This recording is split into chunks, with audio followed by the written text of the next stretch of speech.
ይህ የምፅዓቱ አዋጅ ነጋሪ አገልግሎት ወቅታዊና ዕለታዊ ወጎችን በማቅረብ ትንታኔ የምንሰጥበት የተለያዩ እንግዶችንም በመጋበዝ የምናቀርብበት መድረክ ነው። መረጃዎችን ያጠናከረ ይዞልን የሚመጣው ፓስተር አለማየሁ ነሙ ሲሆን ፕሮግራሙን የመራና መሰናዶውን ኤዲት በማድረግ ወደ እናንተ የሚያቀርበው ይልቃል አስራት ነው። መልካም ጊዜ። ሻሎም ሻሎም፣ ውድ የተከበራችሁ የምፅዓቱ አዋጅ ነጋሪ አድማጮቻችንና ቤተሰቦቻችን ሰላም ለእናንተ ይሁን። ከአንድ ቀን ቆይታ በኋላ ዳግም እንግዲህ ዛሬ በሐሙስ ቀን ላይ ተገናኝተናል። የቀኑን መረጃ ደግሞ ወደ እናንተ ለማምጣት ፓስተር አለማየሁ ጋር ተገናኝተናል። አጠገቤ ይገኛል። ዓለማችን እንዴት ሰነበተች፣ እንዴትስ እየሆነች ነው በማለት እንግዲህ ከእርሱ ጋር ጥሩ ጊዜ እንደሚኖረን ተስፋ አደርጋለሁ። ይልቃል አስራት ነኝ ከምፅዓቱ አዋጅ ነጋሪ አገልግሎት። አድማጮቻችን፣ ዓለማችን በአሁኑ ሰዓት አስከፊ በሚባል ደረጃ ከፍተኛ ውጥረቶች ይሰማሉ። የዓለማችን መገናኛ ብዙሃን ትኩረታቸውን አድርገው የዘገቧቸውን ዘገባዎችን ወደ እናንተ በማምጣት መጽሐፍ ቅዱስ ምንድነው የሚለው ስለነዚህ ጉዳዮች በማለት የማስጠንቀቂያም የጥንቃቄም የዝግጅትም ጊዜ እንዲኖረን እንግዲህ ፓስተር አለማየሁ አጠናክሮ ይዞልን መጥቷል። ከእርሱ ጋር እንግዲህ በምን መልኩ የዓለማችን ጉዳዮች መፈተሽ አለባቸው የሚለውን እንዳስሳለን። ከሰላምታ በኋላ ፓስተር ይዞልን የመጣውን መረጃ ያጋራናል። ሰላም ላንተ ይሁን ፓስተር፣ እንዴት አለ? እንደምን አለ ወንድም ይልቃል። ከአንድ ቀን ቆይታ በኋላ ነው እንግዲህ የተገናኘ ነው። በአንድ ቀን ውስጥ ራሱ በርካታ ጉዳዮች ተመላልሰዋል። እንግዲህ አንተም መረጥ አድርገህ ይዘህልን መታሃል። እስኪ ምንድነው ዛሬ ደግሞ ይዘህልን የመጣው? እንግዲህ እንደሚታወቀው አሜሪካና ኢራን በጄኔቫ ለ4 ሰዓት የፈጀ ውይይት አድርገዋል። እንግዲህ በሶስተኛ ወገንም ቢሆን በ3 ነጥቦች ላይ ነበር ውይይት እየተደረገ ያለው። አንደኛው የኢራን የኒኩለር ማብላላት መርሃ ግብር ገደብ ላይ ነበረ።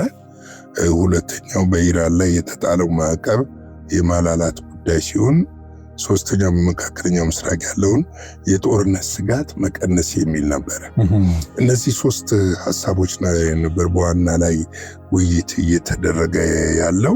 እንግዲህ እዛው የሚገኙ ተደራዳሪዎች ለውጥ ታይቷል ባሉበት ወቅት ወይም ደግሞ ይህንን በተናገሩበት ሰዓታት ውስጥ ስትራቴጂክ የኢራን ስትራቴጂክ ጠቀሜታ ያለውን የሆርሙዝን ቀጠና ወይም ደግሞ ይሄ በዛ ያለውን የባህረ ሰላጤ ቀጠናውን በከፊል መዝጋት አስታውቋል። ባለፈው ሞካክረው ነበር። ከባድ ነው አሁን የወሰኑት ውሳኔ። እንደዚህ ቀላል ውሳኔ አይደለም፣ ከባድ ውሳኔ ነው እና መዝጋታቸውን አስታውቀዋል። እንግዲህ የኢራን ይህንን እርምጃ መውሰድ በዓለም አቀፍ ደረጃ ላይ ምናልባትም ቁጣ ሊቀሰቅስ ይችላል የሚል ስጋትም አለ። እንግዲህ ወደ በኋላ ላይ ልምጣበት። እሱን በዛ አካባቢ ያለው የጦርነት ደመናው እንዳለ ነው። እኔ አንዳንድ ጊዜ ከኢራን ባለስልጣኖች የሚሰጡ መግለጫዎች እርስ በራሳቸው የተጣረሱ ነው፣ አይናበቡም እንደ እስከምትል ድረስ። ለምሳሌ ጦርነቱን ጀነራሎቹ እና ይሄ የኢራን አብዮታዊ ዘብ የሚለው የሚፈልገው ሁሉ ይመስላል። ከዛ አካባቢ የሚወጣው መግለጫና ደግሞ እነዚህ ፖለቲከኞቹ የሚሰጡት መግለጫ የተጣረሰ። ለምሳሌ አሁን በኒኩለር ጉዳይ ከቶ አይታሰብም ነው ያሉት ሁሜኒ ራሳቸው፣ አያቶላ ሁሜኒ ራሳቸው ከቶ ይህንን ነገር እንዳታስቡት ነው ያሉት። ሁለት ነገር ነው አይደል የተፈለገው? አንዱ የኒኩሌር ጉዳይና አንደኛው ደግሞ ምንድን ነበረ? አሜሪካን እየፈለገች ያለች የሚሳኤሉ ነው የቦሊስቲክ ርቀቱን ማጥበብ በማለት ነው መሰለኝ አንደኛው አዎ አሁን ርቀቱን ማጥበብ ነው። የቦለስቲክ ሚሳይል ማምረቻዋን እንድትዘጋም ይፈልጋል። እስራኤል የምትፈልገው ነገር ምንድን ነው መሰለህ? የእስራኤል ዋና ፍላጎት ሙሉ ለሙሉ የኒኩለር ምርት ዩራኒየም የሚባል ነገር ጠራርጋ እንድታስረክብና ከዚህ እንድትፈርም ነው። ከዚህ በኋላ ወደ ዩራኒየም ኒኩለር የሚባል ነገር ላይ አልመጣም የሚል ነው። እዚህ ላይ የአሜሪካና የእስራኤል አቋም ይለያያል። እስራኤል ደግሞ አሜሪካ ደግሞ በተመጠነ ሁኔታ በሌላ ሀገር ሶስተኛ ሀገር ላይ ተመርቶ ለልማት የሚሆን ለምሳሌ ለሃይድሮ ኤሌክትሪክ፣ ለሕክምና፣ ለግብርና ለመሳሰሉት የሚሆነው ነገር ይሰጣት ነው። ግን ይህንን ስምምነት ይስማማሉ የሚለው ነገር ፈጽሞ የሚታሰብ አይደለም። አሁን ካለው ሁኔታ ለምንድን ነው ለምሳሌ መልካም ነገር ታይቷል በተባለበት ቅስፈት ሄዳ ግማሹን የሆርሙስን ሰርጥ መዝጋት ለምንድን ነው ያስፈልገው? ልምምድ ሁሉ አድርጋለች። ሚሳኤሎች ሁሉ ተኩሳለች። ተኩሳለች። ይህንን ማድረግ ለምንድን ነው ያስፈልገው የሚለውን ነገር ነው። ሌላው በድርድሩ ላይ እውነት የሚግባቡ ቢሆን ኖረው አሜሪካ ወታደራዊ ዝግጅቷን ከድርድሩ በፊት ማለትም ያን እመታለሁ ባለችበት ጊዜ ካለው በእጥፍ አሳድገዋለች ወታደራዊ ዝግጅቱ። ልክ ነው። እና ይሄ በእጥፍ ማደጉ ምንድን ነው የሚያመለክተው የሚለውን ነገር ማየት የሚያስፈልግ ይመስለኛል። እዚህ ላይ ምንድነው እንግዲህ የሀገሪቱ አብዮታዊ ዘብ ኃይል አካባቢውን ወታደራዊ ልምምድ እያደረገ በመሆኑ ለደህንነት እና ለጥንቃቄ ሲባል ነው ይህ እርምጃ የተወሰደው ነው የሚሉት። ተመልከተ፣ ይህ እርምጃ የተወሰደው አካባቢው ላይ ልምምድ እያደረገን ስለሆነ ነው። ባለፈው ዘግበናል ልምምዱ እና ይህን ልምምድ ስለምናደርግ ነው በከፊል የዘጋ ነው የሚለውን ነገር አንስተዋል። እንግዲህ ፕሬዚደንት ዶናልድ ትራምፕ ጥር ወር በኢራን ላይ ወታደራዊ እርምጃ ወስዳለሁ የሚለውን ማስፈራሪያ ከሰጡ በኋላ ኢራን ዓለም አቀፍ የነዳጅ ማመላለሻ መስመሮች የሆኑትን መተላለፊያ ስትዘጋ ለመጀመሪያ ጊዜ ነው። የሚገርም ነው።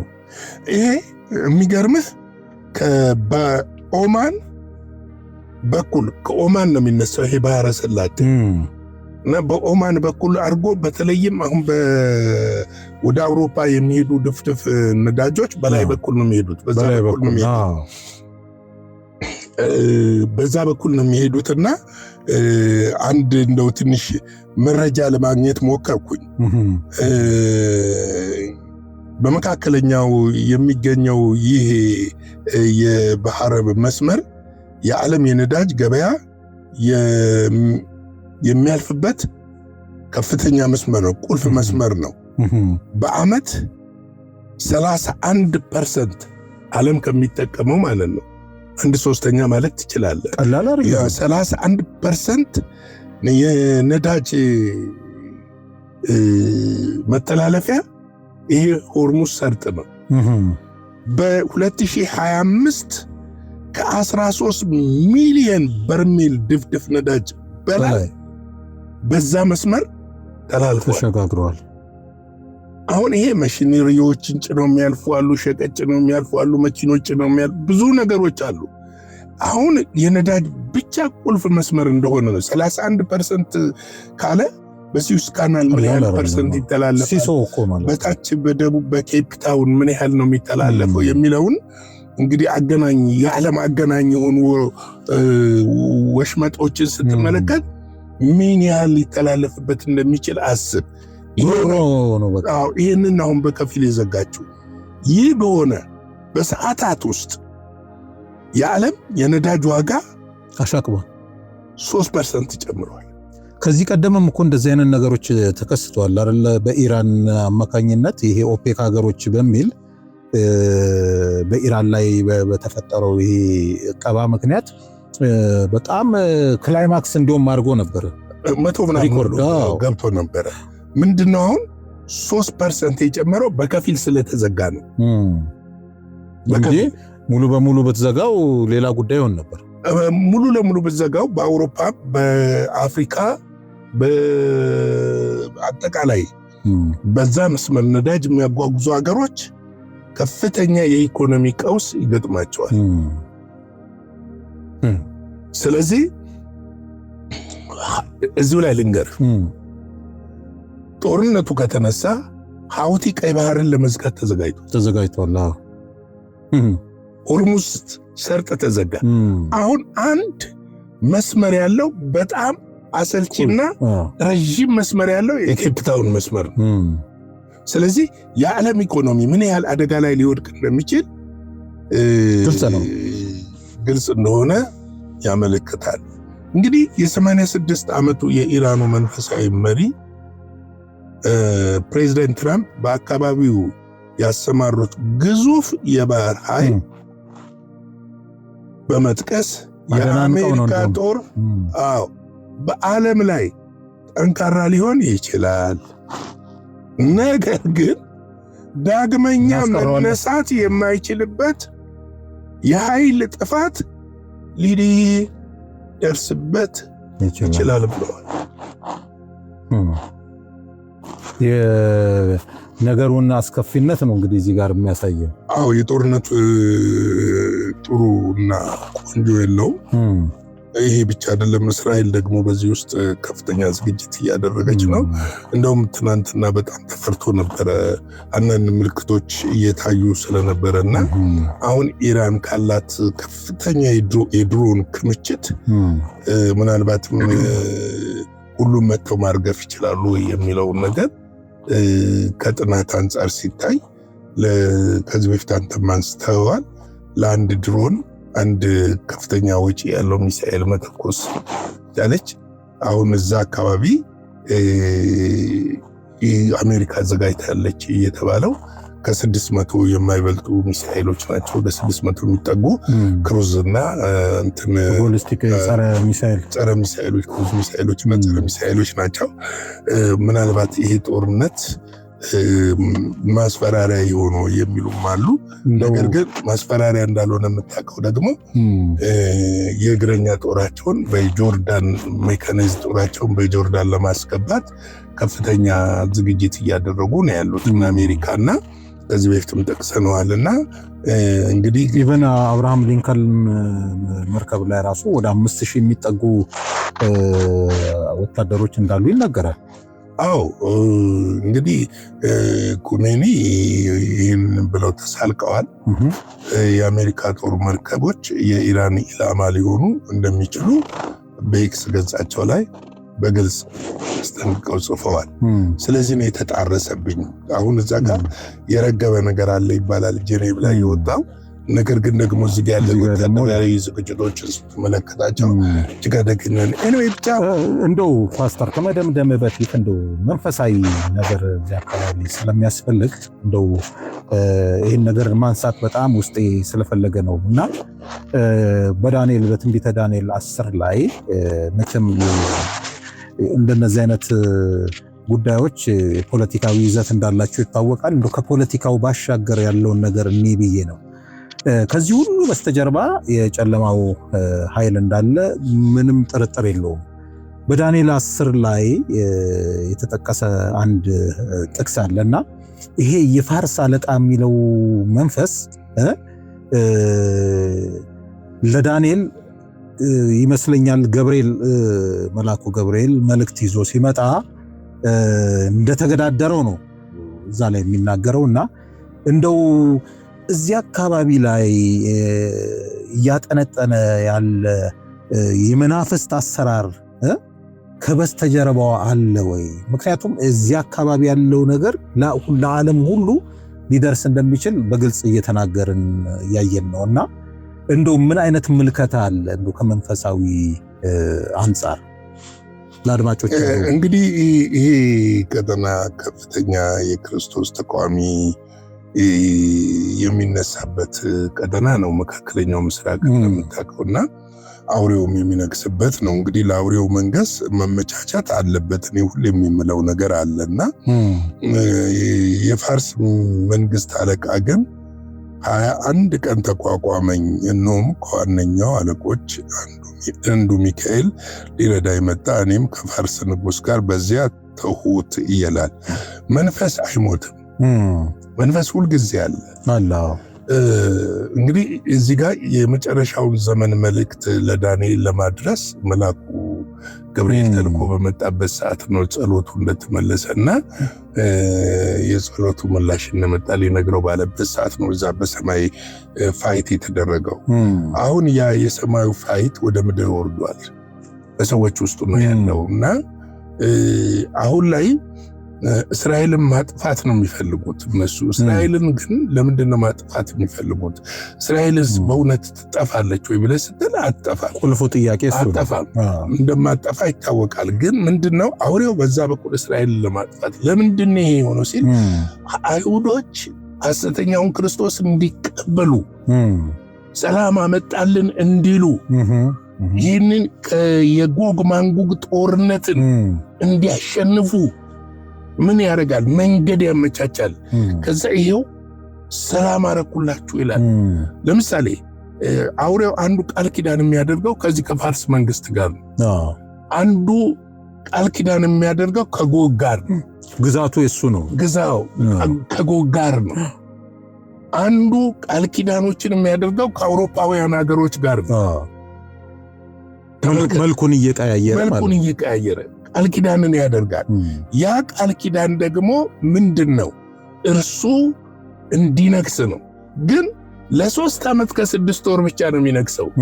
ነገር ግን በሰዎች እይታ በሱም በአውሬውም እሳቤ ለዘላለም የሚነግስ አድርጎ ነው የሚያሳያቸው። ስዕሉ ምስሉ ያ ነው። ስለዚህ እዚህ አካባቢ ያለው ጦርነት የፖለቲካ አይደለም፣ የነዳጅም አይደለም፣ የኒኩለርም አይደለም። መንፈሳዊ ሽፋን ናቸው። እነሱ መንገዶች ናቸው፣ የመንፈሳዊ ጦርነቶች ናቸው። እና መጽሐፍ ቅዱስ ሕዝቅኤልም ላይ ዳንኤልም ላይ ሌላም ቦታ ላይ በግልጽ ያስቀምጥልናል። እንደው ሰው ዞር ብሎ እኮ መጽሐፍ ቅዱሱን ስለማያነብ ነው እንጂ ቢያነብና ቢገጣጥመው ልክ እንደ ፐዝል ብትገጣጥመው አሁን ላይ ለምንድነው አሜሪካ እስራኤል ጀርባ ያለችው? ልክ ነው። እስራኤል ጀርባ ያለችው ለምንድነው? መቅደሱን የምትሰራው ለመስራት የምትጓጓው ለማን ነው የምትሰራው? ለክርስቶስ ነው አይደለም፣ ለሐሰተኛው ክርስቶስ ነው እየሰሩት ያሉት። እውነት ነው። ለምንድነው እነ ጄራርድ ኩሽነር አናቃቸውም? ፖለቲከኛ አይደሉም። ከየት መጥተው ነው እዚህ ላይ በስውርና አንዳንዴ በግልጽ አንዳንዴ በስውር እስራኤል እየደረሱ ይህንን ሁኔታ ከኢራን ጋርም የሚዋዩትም እነሱ ናቸው። ሰላም ውይይት ምንድነው የሚለውን ነገር ቆም ብሎ ማሰብ ይገባል። ጌታ ጸጋ፣ ሰላም፣ ምሕረት፣ ቸርነት ይብዛላችሁ። ለዛሬ ቀን ያለኝ መረጃ ይህንን ይመስላል። ምሽት ላይ በሌላ መረጃ እንገናኛለን። ሻሎም። እግዚአብሔር አብስቶ ይባርክ። ፓስተር፣ በጣም ትልቅ ነጥብ ነው ያነሳኸው። እንደው መረጃው ምክንያት ይሁነን እንጂ ዋናው ሐሳባችን መጽሐፍ ቅዱስ ስለዚህ ነገር ምንድነው የሚለውን ነገር አንጠረን አውጥተን ለመንቃት ለመዘጋጀት ምክንያት እንዲሆነን በማለት ነው። እንግዲህ እንደነዚህ አይነት መረጃዎች ወደ እናንተ የምናቀርበው። ውድ አድማጮቻችን እንግዲህ መልእክቱን መረጃውን ሰምተናል። ከኛ የሚጠበቀውን እንግዲህ በማድረግ ሁሌ ንቁና ዝግጁ እንድንሆን አበክረን እናሳስባለን። ለዛሬ ሐሙስ የቀን መረጃችን ይህን ይመስላል። በምሽቱ ደግሞ በሌላ መረጃና መልእክት ተመልሰን እንመጣለን። እስከዚያው ድረስ ሻሎም። ለዛሬ ይዘን የመጣነው ወቅታዊ መረጃ ይህንን ይመስል ነበረ። በሌላ ጊዜ በሌላ መሰናዶ እስከምንገናኝ ሰላም ለእናንተ ይሁን።